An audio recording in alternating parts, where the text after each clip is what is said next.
Welcome to the new sound of online radio.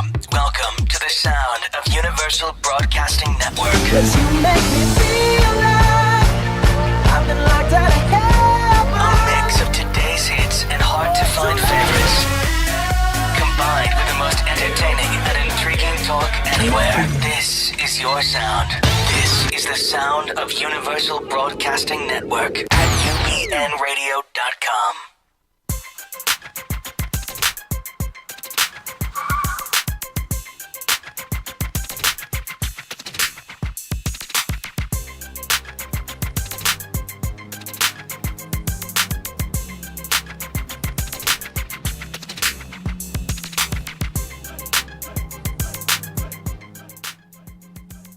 It's time for the Bonnie Sher Show, a whirlwind of wit, wisdom, celebrity, and the boomer life.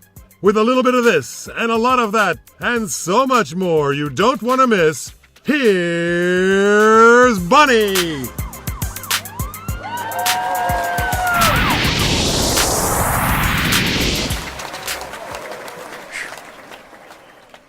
There went Bonnie. Well, hello there, and welcome, new friends and old from near and afar. I'm Bonnie Sher. I will be your host through the world of entertainment, through the boomer generation, and of course, within the community of type 1 diabetes, diabetics. I know how to say this. I've been doing it 50 years. Okay, then. First thing I want to do is thank you for tuning in. And you're welcome to join our conversation. It's simple enough. Our phone number here is 323-843-2826. Or you can follow the hashtag. That's #BShareRadio on Twitter. Now, before we get this show on the road, I'd like to acknowledge jazz great and Grammy Award-winning Wayne Cobham for my Super Duper Hero theme song. And, of course, Corey Bowen of Crown and Anchor Jewelry for providing me with the jewelry which he allows me to wear in exchange for this promotional mention. You can find Corey, it's Corey Bowen, Boan, on Twitter, and hit him up there. And if you're having a problem, well, just contact me, the little jewelry maven, which is at bonniesher.com. When we come back, casting associate, stand-up comedian, and actor Jason Scott Miller. Your life story is more than the things you do.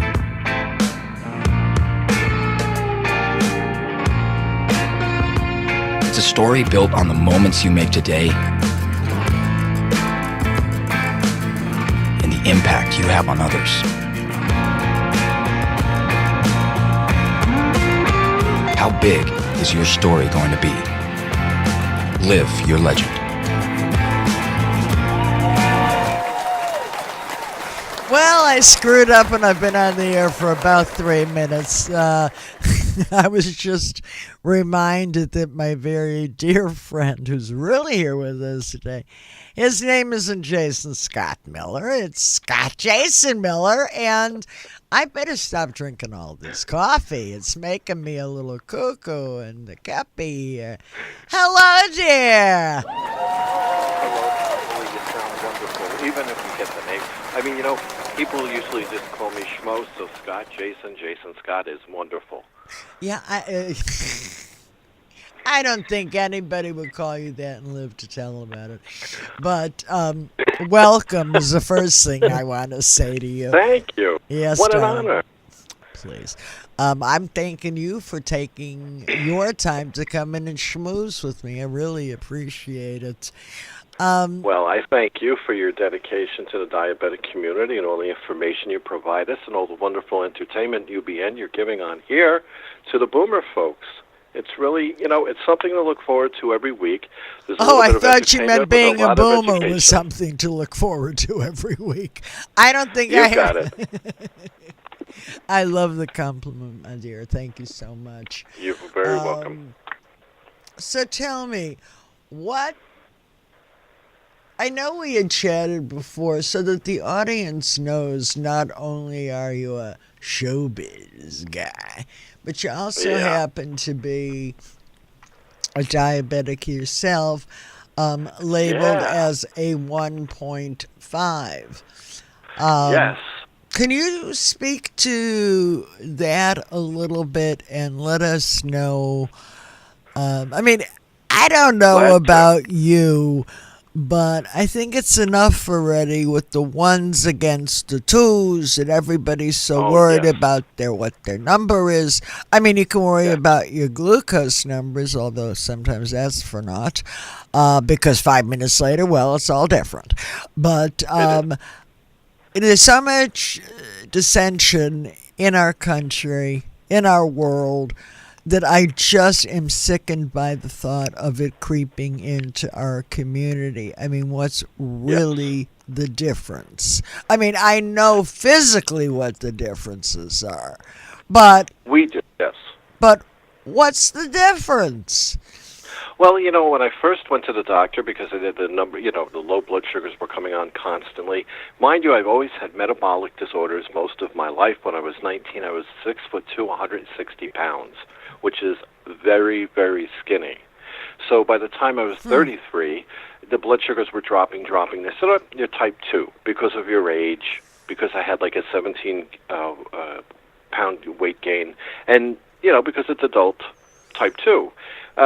Then they started medicating me with type 2 medications, and they weren't working. The numbers were getting worse. They were getting higher. The blood sugars were getting lower. I was having more hypoglycemic attacks. And I finally got one very, very good physician who said, you are a type 1.5. This is a new thing. It's called LADA. What it means is latent autoimmune diabetes of adults. And it's probably someone who may have been type 1 throughout their life, but didn't really surface until later in life. So this was really a new thing. They immediately got me on insulin, and the insulin was fortunately and blessedly working terrifically, as it should. But it does scare you when you first come into this, type 1, type 2. I'm diabetic. That's what you're embracing as an individual, that you're now a diabetic. You need to find other diabetics. You need to find diabetic information and education, group support, things like this. I think the numbers 1, 1.5, 2 is quintessential for the physicians and the treatment people, to do what they need to do and to use the right medications that they need to use. But I think we need to narrow and get on a bridge and get on the same path together. I so agree with you. I mean, it reminds me of that line from Shakespeare's Merchant of Venice, if you prick me. Oh, yeah. Do I not bleed? Does my glucometer not make me, or my lancing device not make us both bleed? So really, what's the difference? And I just don't understand that, and I hope that our listeners will take that to heart next time, as type 1s, they start to disparage against type 2s. It's like the Hatfields in my car. Well, what's it going to do for us? I see no positive end game here other than separating us, and that just doesn't ever seem to work. No, it doesn't, and especially because there's sort of a social, judgmental sort of view on type 2. Well, you can do something about that. Well, no, not everybody can, because by the time they need insulin, their pancreas is then shot, and they need the insulin. So it really doesn't matter what type you are, and let's not judge people who are 1s or 2s and be more empathetic. Let's not judge anybody for anything while we're at it. Exactly. Unless you happen to, and here come the judge. I'm going to have Big D. We'll save that to Judy Scheinland. We'll save her we'll let her do the judging. She's so but adorable. I think, we need more empathy. It's a disease. and it's an autoimmune deficiency disease. And, you need, there's so much on us to educate other people, too. I think that's a large part of responsibility about having this disease. Someone calls you, oh, I'm just getting over the flu. Well, I'd love to have lunch with you, but guess what? I'd rather not. You're deficient. You need to be safe. Absolutely. It's so true. It's so true. Now, something you said earlier, they originally had identified you as a T2. Yeah. Did nobody do a C-peptide? No. No. Nope, That's they just, interesting. boom, type 2. Okay, well, for our listeners who I can't imagine, you wouldn't know what a C-peptide is, but just in case, that's going to count up how much little active insulin you have. And they should have seen that immediately. Because your diagnosis was only 13 years ago, am I correct? Only 13 years. I'm 55 now, so you figure that I was pretty old by the time I'd gotten pretty far into life, without needing insulin. But when it came on fast. And it was really a matter of life or death. Okay, but you said it yourself. Yeah. It really didn't come on fast. It had been brewing and cogitating and doing its thing for years. And then once it made itself known, it came on. It surfaced. All right. Quickly. And they were trying, the metformins, and they didn't have Invokana and things like that at the time, but they had metformin, and they're putting me on this, and it made me horribly sick, and my numbers kept crashing and then going higher. It wasn't doing anything. And one doctor finally said, we're just going to insulin. And I said, well, that seems drastic for a type 2 diabetic, but it was a lifesaver. And then they had a test, the CPAP test. Somebody was smart enough in an emergency room visit, mind you, to do the CPAP test, and that's when they found that it was type 1.5 LADA. I hope that our listeners are getting an idea here, and even with friends of friends, there is a distinction in terms of the treatment only in the different types of diabetes. And we're going to have to leave it at that for now, because I have to take a break, And when we return, I'd like to know more about your work as an advocate for diabetes. So sit right there, and we'll be right back. You too. When life throws you a curve, it can be an opportunity to redefine yourself. And you don't have to do it alone. AARP is your ally for real possibilities. Dreams to dream jobs, finance, and health. AARP provides the tools and resources to help you achieve your real possibilities. If you don't think real possibilities when you think AARP, then you don't know ARP. Tell us your dream at aarp.org/possibilities for a chance to make it come true. To be at peace with myself is the most prominent thing, and I am at peace with myself. I didn't deal this deck, I'm just playing the game. That's all. That's it. Meals on Wheels has given me a mode of freedom that I wouldn't have otherwise. Been making sure that I get the nutrition that I need, and it's a balanced meal. My name is Maurice McGriff. America, let's do lunch. Drop off a hot meal and say hello. Volunteer by donating your lunch break at americaletsdolunch.org. And we're back, and you are tuned into the Bonnie Sher Show, Boomer Life. We have the pleasure of talking with Scott Jason Miller. So come on. Did I get it right that time? You did. You sure did. See there? So, but what we want is for people to come on, call and ask your questions, join the conversation, and you can do all of that by simply calling 323-843-2826. We'll answer, you'll talk, we'll talk. But in the meantime, let's pick up where we left off before. I have to say that, the first thing I did, Bonnie, was try to find support group, because there's so many nuances to becoming a diabetic that they really don't have time to go over in a doctor's office. And I had a nurse who said to me, I'm diabetic, and the first thing I did was learn how to shoot up into an orange. That didn't help me. That did not help me. Some friends brought me vodka to shoot into the orange. I said, now you're talking. Right. So I said, I got to figure out what the nuances are. And I decided I couldn't find anything. I couldn't find, I called the American Diabetic Association, God bless them for all they do, but the support groups are limited to certain areas in the country. So I went to the local Jewish community center, and I decided I'm going to find the diabetics in our area, and I'm going to have a support group. And luckily, quite a few people came. And we shared many things that you don't learn at the doctor's office, things that trigger your carbs, things that trigger your blood sugar rates, ways to help yourself during a hypoglycemic attack. These are things that, yes, of course, if they come up through doctor's visits, they'll be discussed and maybe hopefully taken care of.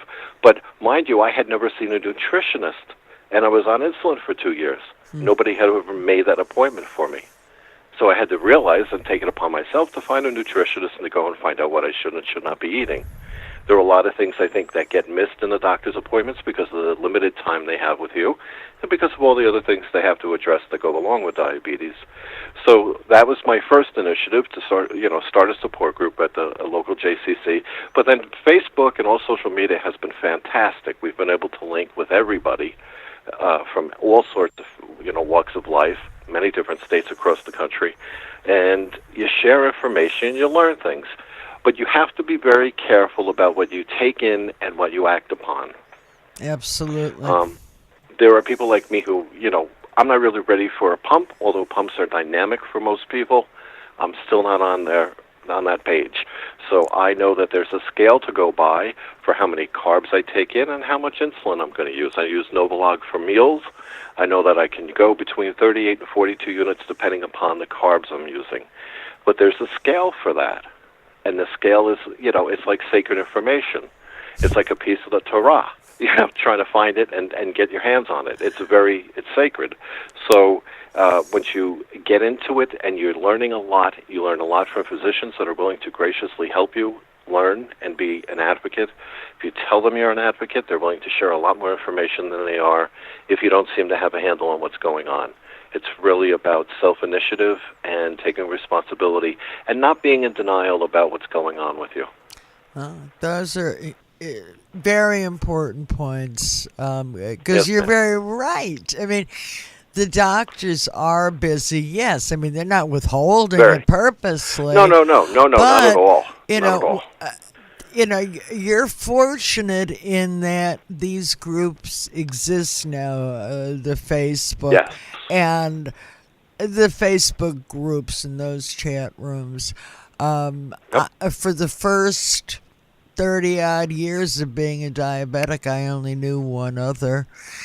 And frightening. I imagine isolating, right? Absolutely. I didn't know anybody else like me.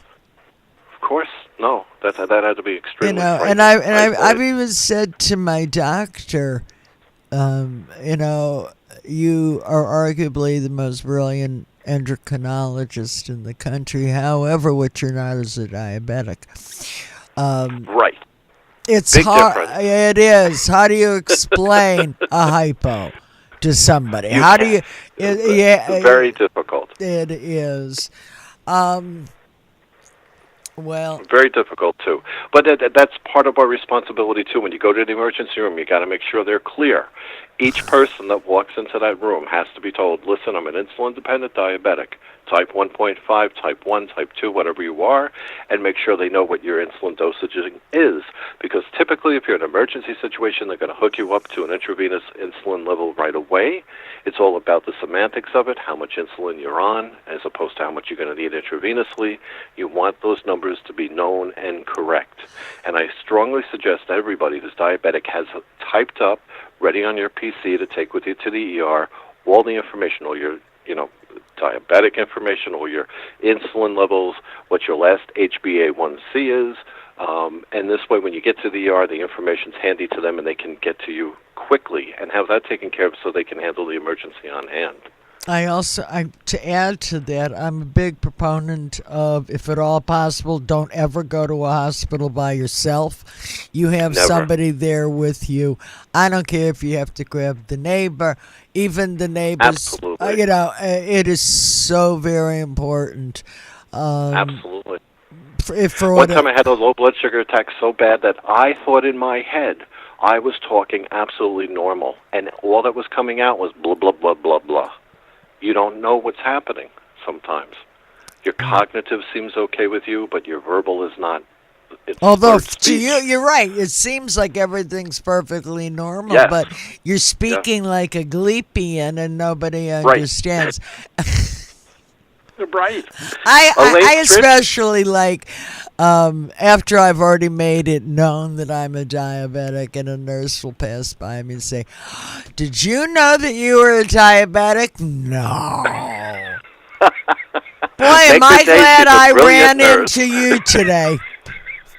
Is that what's going on? Oh, what wonderful news. I know. Where do we go from here? To the fact that we're really sorry, but our glucometer is broken today. Oh, well. That happens a lot. Yeah, it does. But we could sit here and complain about all of these things forever. But we won't do that because it's a waste of time. Well, it depends on who we're complaining to. There's a place and time. I think we have a very sensitive audience to us right now who've been, once you've been there and done that, you get it. But actually, even to our listener viewers who are not diabetic, my rule still holds. You got to go to a hospital. You make sure you grab somebody to go with you. Absolutely. Well, I'm getting that old wrap it up. Just one more thing, a joke. Oh, of course. About show business. How many actors does it take to change a light bulb? 50. 1 to do it and 49 to say I could have done that so much better. And 48 would have been not right. My best. Not my best, but it's the Bonnie Sher show, and it has to be clean.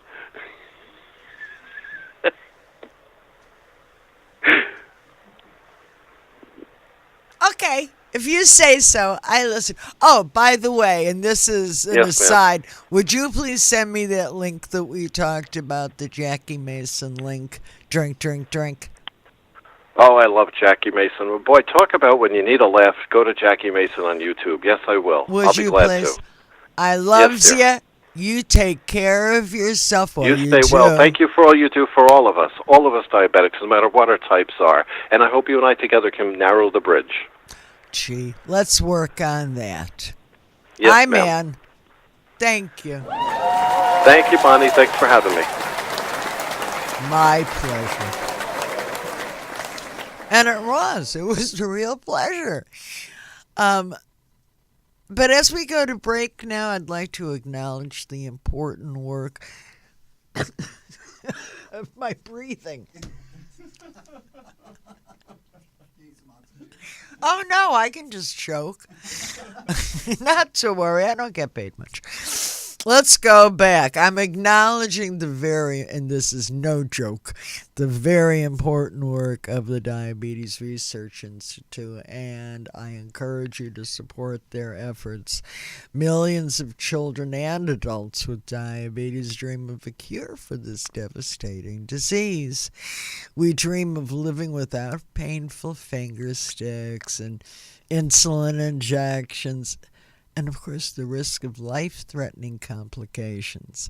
Scientists at the Diabetes Research Institute are working hard to make that dream a reality by finding a biological cure. They're advancing research to patients, and they're changing lives. And you can visit them online at diabetesresearch.org. Our song of the day is coming up next, right after this. Type 1 diabetes can be living in anyone. Type 1 diabetes is when your pancreas doesn't produce insulin. It's not caused by your diet. It's not caused by anything you did. Type 1 diabetes can be very serious. Blindness, amputation. Learn more about type 1 diabetes. Help support JDRF finding a cure. T1D looks like my brother. T1D looks like a friend. Type 1 diabetes looks like me.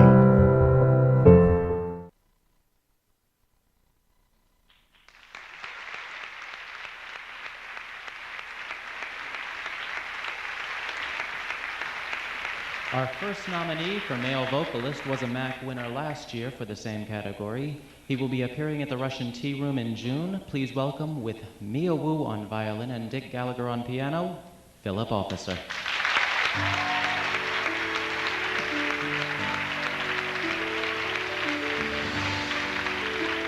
I would love to dedicate this song tonight to the memory of my dear friend, Mr. Brian Lasser.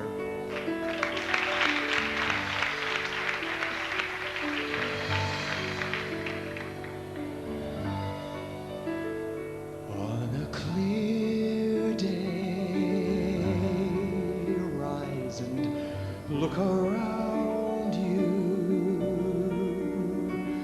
and you'll see who you are. On a clear day,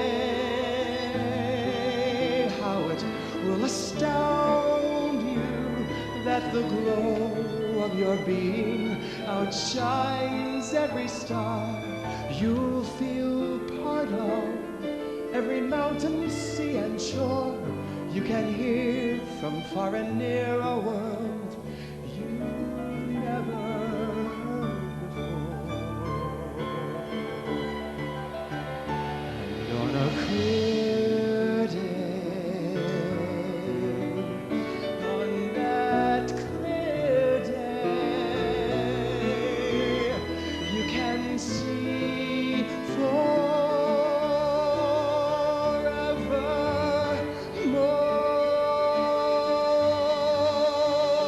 You'll feel part of every mountain, sea, and shore. You can hear from far and near a word you've never heard before. And on a clear day, on that clear day, you can see forever and ever and ever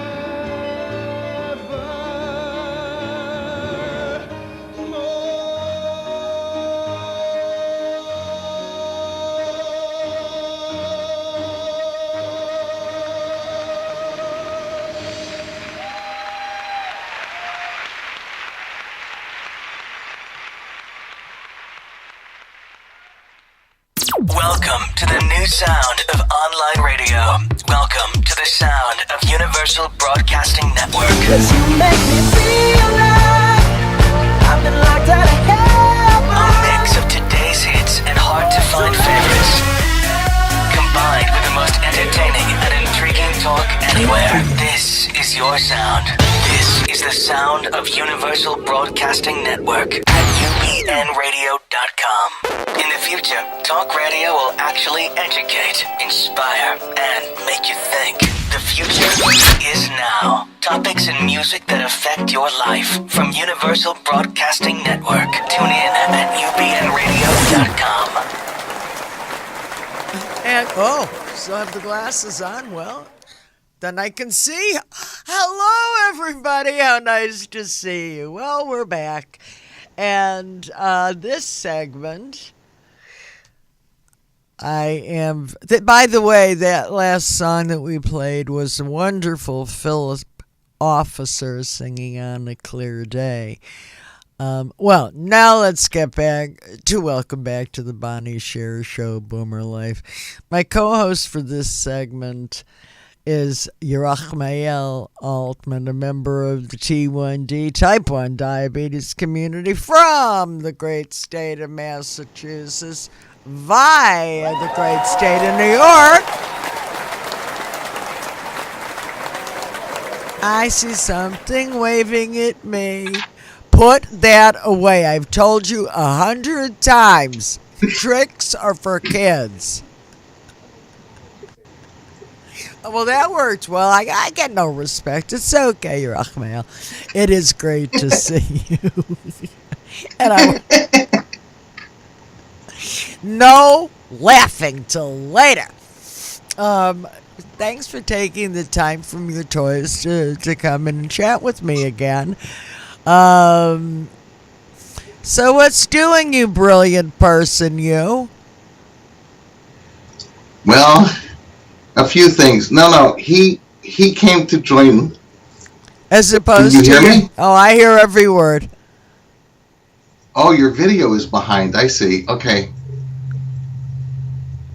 Yeah, I can't hear you now. I'm not saying anything. Okay. Here I go. Now I'm speaking, but you speak, because I hear me all the time. Okay. Currently, I'm really doing a lot of support work, doing some technical work, looking at it's a new device. They're trying to get a glucose reading using light. Heard about this before. There's a couple companies have tried it. Can't really talk about it too much, but theoretically, if you could do it, you could do a CGM without a finger prick, no calibration, no nothing. And it's a one-shot cost, obviously. Huh. And you test Something out, that, you test and cut it out. Now the two of you. I have trouble in River City. The natives are restless in the studio today. I got one bent over. This is serious. Not serious. No, this is a serious thing. Hey, listen, you know I love you dearly, but it's very tough for me to take you seriously when you have a giraffe sitting on your lap.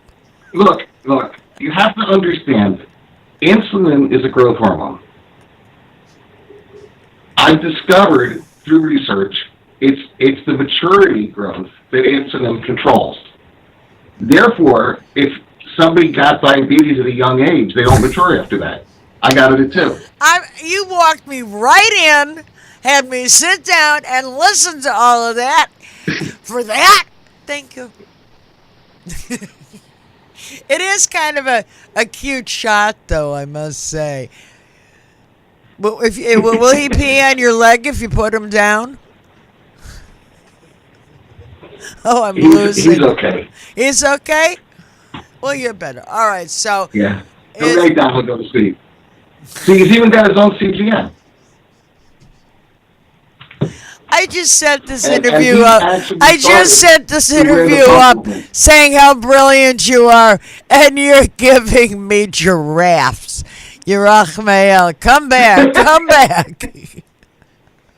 Rabbi, please. I can't resist. I'm painfully aware of that. Actually, no, I adore it. What's going on now? Are you warm? Okay. I've lost control. I've lost control.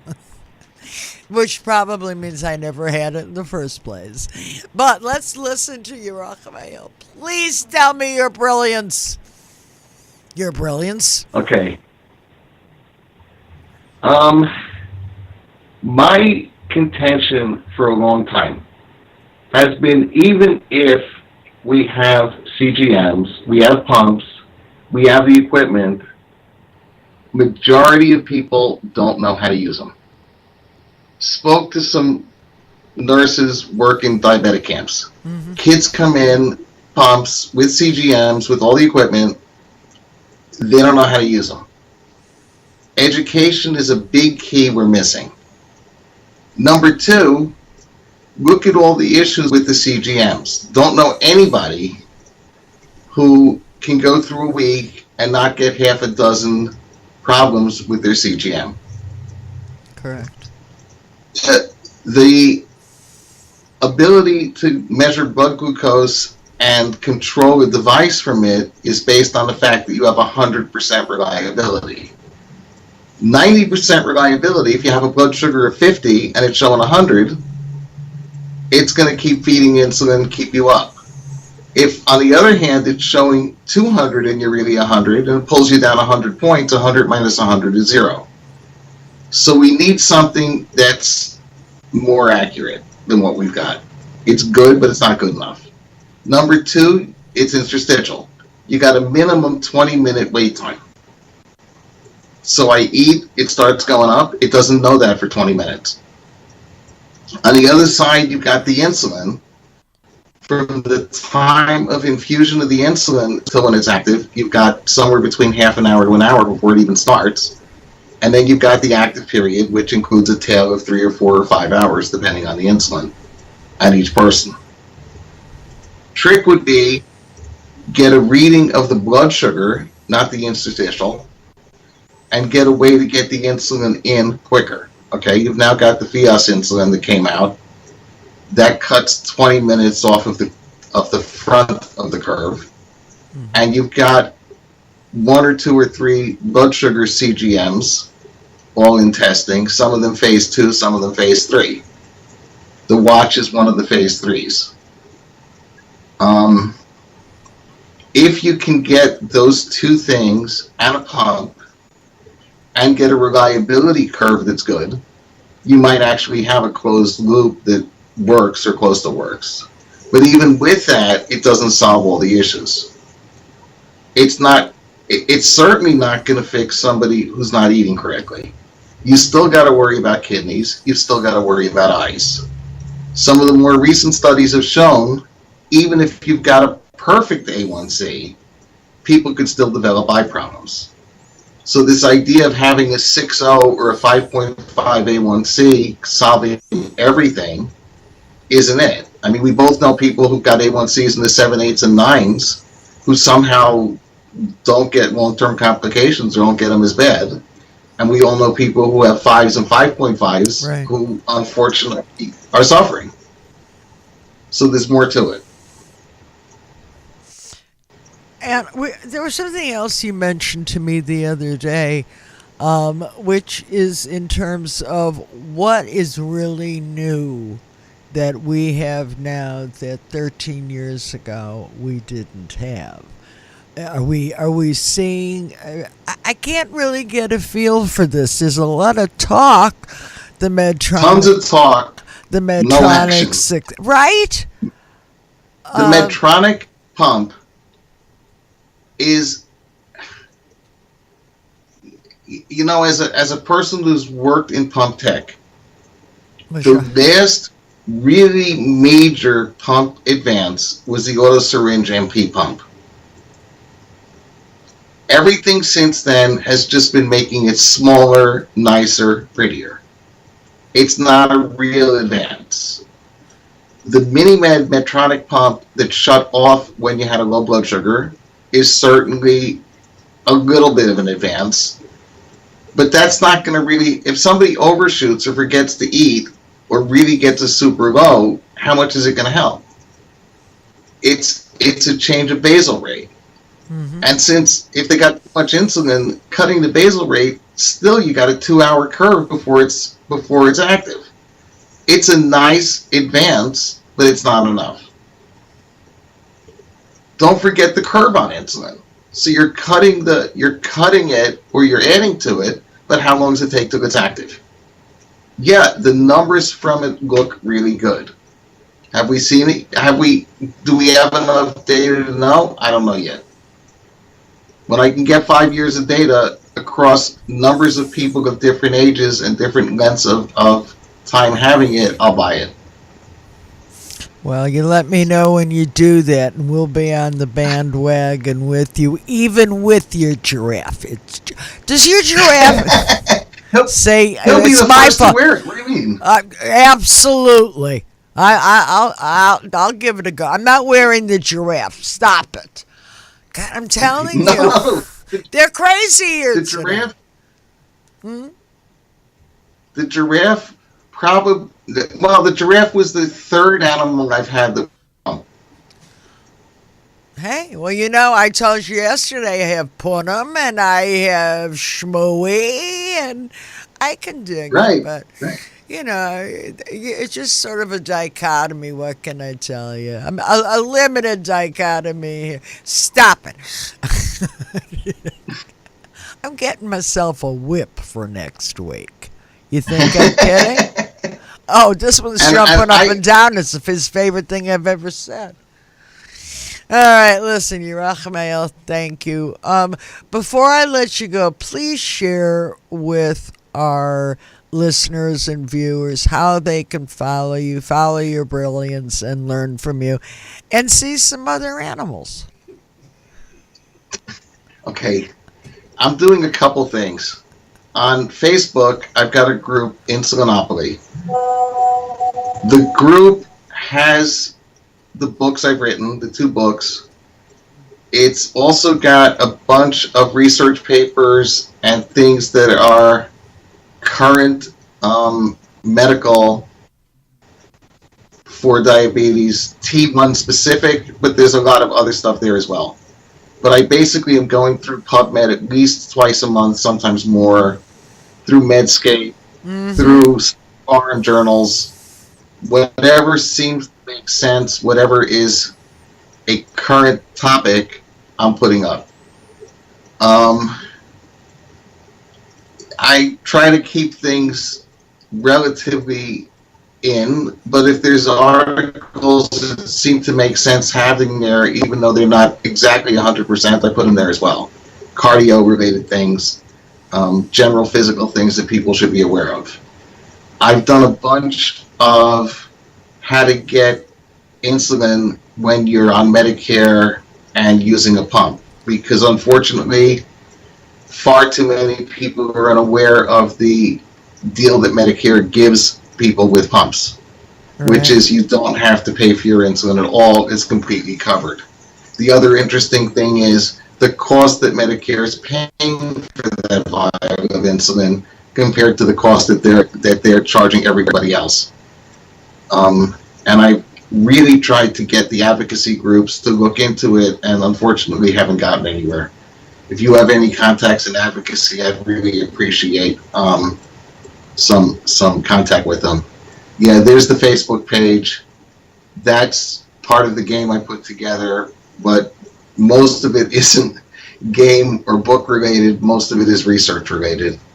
Correct. And it's an open, it's a semi-open group. If somebody wants to join, I let them join. I don't really vet people, and I don't take. You don't ask them questions. Yeah, that's the newest thing now. In order to get into a group, they want to know your mother's maiden name and what was it really. Yeah, I know. It's a lot of stuff to get in nowadays. Yerachmiel, thank you again so very much for taking your time and coming out. I do have one interesting thing I'm not working on. Okay, and what would that be? You and readers might be able to help. Think about when someone gets, whether it's married or they go to school and have a roommate or they have a friend they're living with, whatever the deal is, a type 1 or even a type 2 diabetic goes into a new living situation. What training is given to that new partner in life? Very good question. Good point. There are extraordinarily few places that teach it. There is no manual or anything else. When I presented it to my endo, he said, "Brilliant question, write it up." And have you done that yet? I'm working on it. I figured. Good. Well, let us know when that's done, Yerachmiel. Yeah, I've learned so much from you, and I invite everybody to follow you, read what you're talking about, because it's a great location for us to go to learn. And I think that learning seems to be the mainstay of this disease, learning how to be better. Education is 190% the key. You're never going to survive without it. Well, I think we have to keep up on that, that's for sure. And I sure know that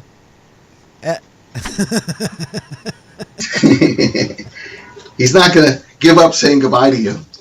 Oh, come here, butcher.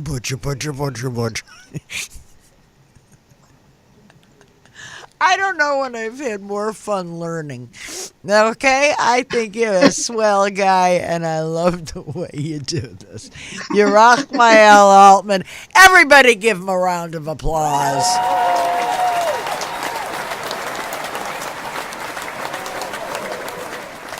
You heard it here on the Bonnie Sher Show. Don't forget to tell your friends. That wacko. Okay. It's 50 years of diabetes will do this to you. Right? Are you making another comment? Wait, we'll turn the camera around because I don't know where I am. We talked to him. We did that. We're going farther. We said goodbye to him. Oh, I know where we are now. Thank you very much. All of a sudden, I have a helper. Or as we say in Yiddish, mittendrin, a helper. Okay. What we're really doing is the next step, and I got to say this really quickly. Today's Boomer News, ta-da, comes to us from Public Citizen, and they're talking gluten.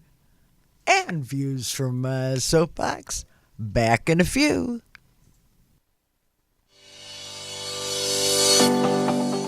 I love essential oils, but the prices are sometimes crazy. Introducing Simply Earth. Ditch the chemicals, have fun, and save on your wallet with Simply Earth's Essential Oil Recipe Box. Each box comes with 6 recipes and everything you need to make them. 4 to 5 full-size essential oil bottles, 100% pure goodness, all for $39. Use the coupon code BShareRadio to get a $40 gift card emailed to you after you subscribe to this fun essential oil recipe box. Visit simplyearth.com. That's simplyearth.com.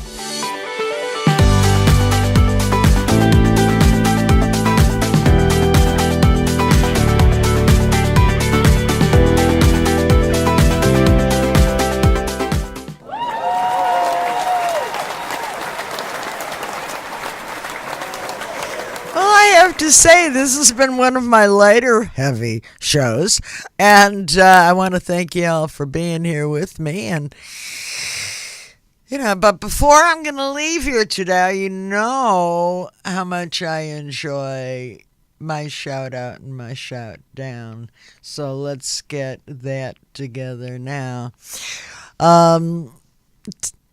Yikes. Aha, now here they come. You're looking for them too, right? Oh, well, you got them? Well, I have them too. Now, if you haven't seen the show, my soapbox is my take on who got it right and who really should be ashamed. And so we're going to start out that I'm shouting out to Alyssa Milano, lovely actress, who in her own way started the hashtag #MeToo campaign, which we have seen all over Twitter. As of last night, I believe there were 1.5 million women. There were some men also, actually, but the majority were women who followed the hashtag #MeToo. And Women's March has written this as their statement, which is to all the women sharing stories of sexual assault and sexual harassment. Thank you for your bravery to speak up. You are not alone. Me too.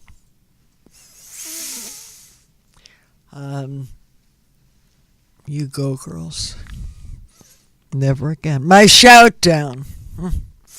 Okay, it had to happen this time. I must shout down to POTUS, who announced, I think it was yesterday, that he expects to be appointing 3 more SCOTUS justices. by the end of this term. I don't think it's too much. Anyway, we all know, apparently there's been a rumor that Justice Anthony Kennedy is going to retire in 2018. But to add to that, POTUS commented, he was speaking of Justice Ruth Bader Ginsburg, and his comment was, what could she weigh, 60 pounds? And then he took up Justice Sonia Sotomayor, who was diagnosed as a T1 when she was 7 years old and has lived beautifully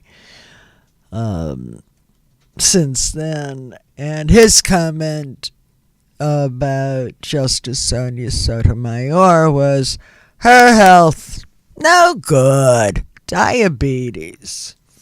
Well, POTUS, not good. But before we say goodbye, I do want to thank our guests today, Scott Jason Miller and Yerachmiel Altman. See how easy it is for me to say that, and I can't say I just can't figure it out.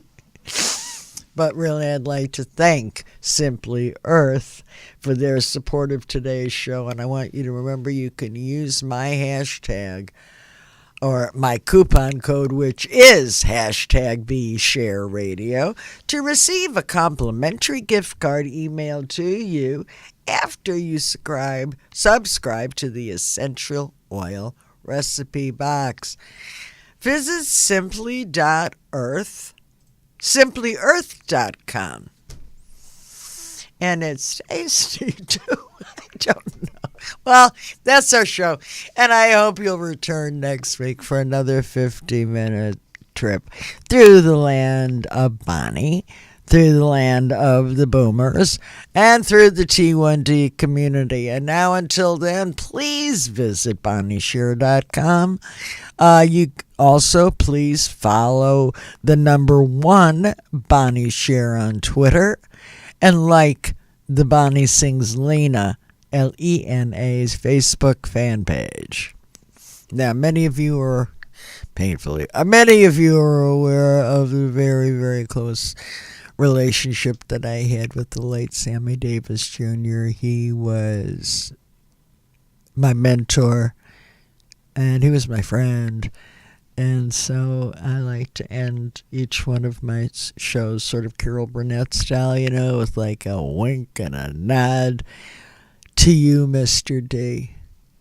Y'all have a good week. See you next week.